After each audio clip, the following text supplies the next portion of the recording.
Hi, my name is Dave Kading. Welcome to the Optometric Insights show. Today, we have a special guest of Justin Bazan, and we're going to be talking about patient experience and how to increase your referrals on the Optometric Insights show.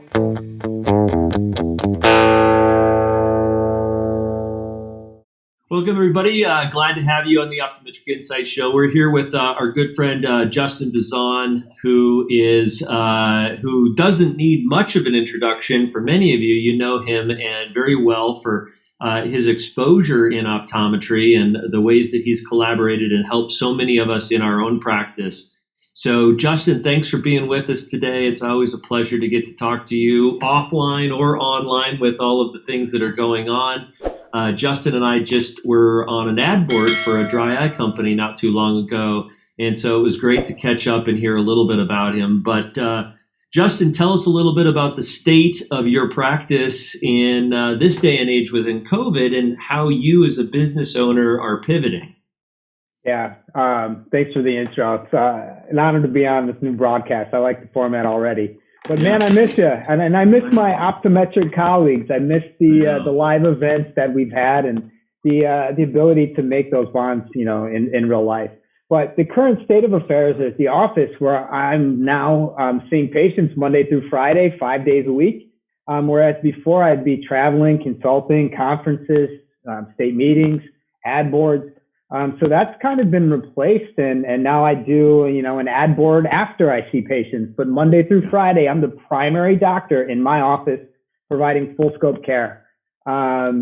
It's been a change of pace, that's for sure. It's been a tough adjustment going from road warrior to Groundhog's Day. That's so true.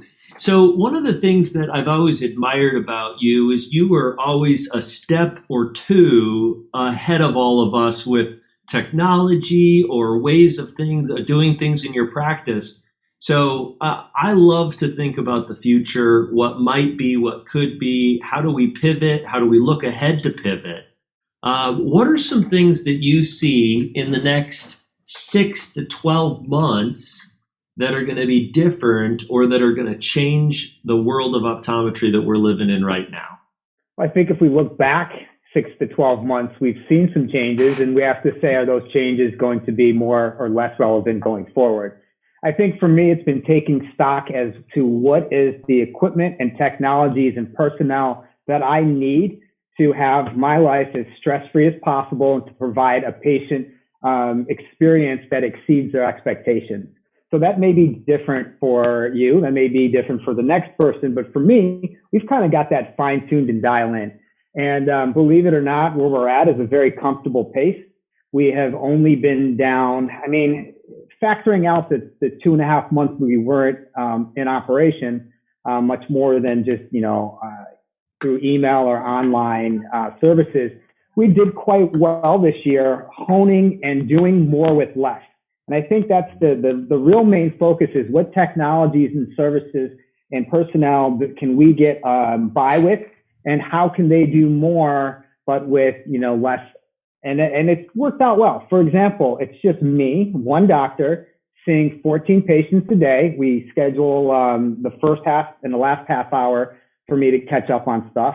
But we see consistently throughout the day, and I have one staff member who does a very, very quick check-in, a very efficient pre-test, and then I get the patient, work with them. And then right now, they're also serving as an optician on very limited services, but patients are used to doing more on their own now.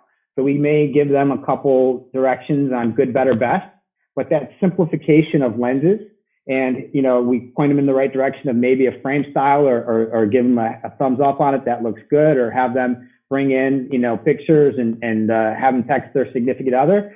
That has worked extremely well. So I'm happy with how it has progressed.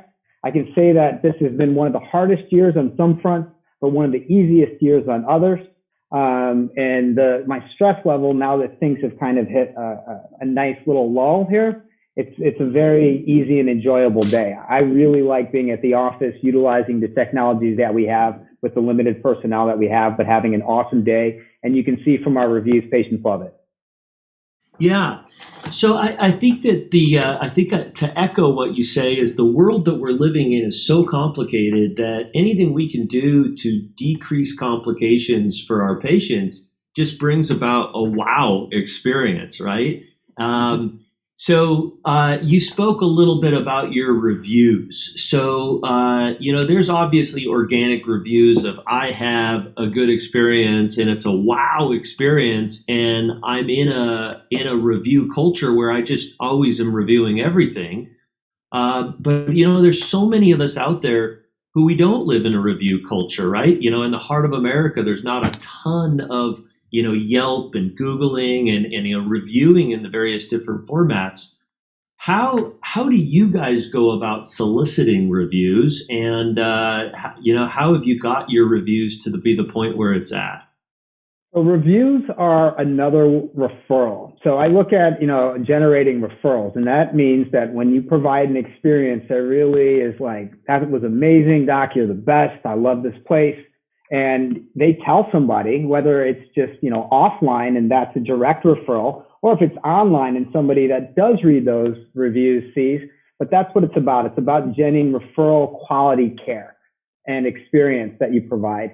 For us, if you look at the most recent reviews, it comes down to personnel. So myself and Aaron, are we personable? Are we likable? Do we do what we say we're going to do? And do we perform at a high level? And I think if you look and take stock in that, that's the experience that we're generating for our patients. So they may tell somebody, happened today, perfect example.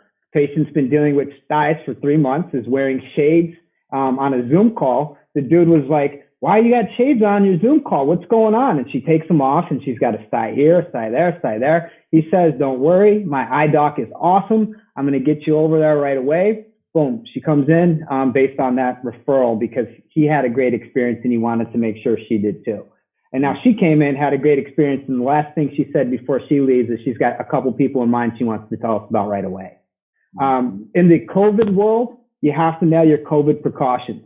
What are you doing to keep people safe? What are you doing to make people feel comfortable? I think that that's a foundational thing that I am definitely aware of when I walk into other places of business.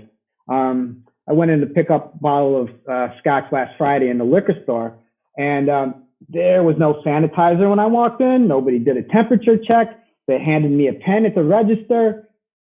It's a different experience than when you should be walking into a healthcare facility like my office, where you're stopped at the door or temperature checked and we make you sanitize your hands. Our pre-testing, we move very efficiently through pre-testing, and it's technology that allows me to provide the highest level of patient care, but also in a short, condensed time frame. So we get we utilize ultra-wide field technology, and we also utilize OCT technology as part of our pre-test, right? So then in the exam experience, higher level quality of care, shorter condensed time, less jams with the patient flow, makes everything move, and the patients really appreciate that. And it's definitely noted and something that's noteworthy. Yeah, absolutely. Well, that's awesome, man. I'd love to have you back on the show another time and talk a little bit more about patient experience and so forth. So thank you for joining us for this episode of the Optometric Insights show. Make sure to like, subscribe, and comment below, and we'll talk to you next time. Thanks, Justin. Thank you.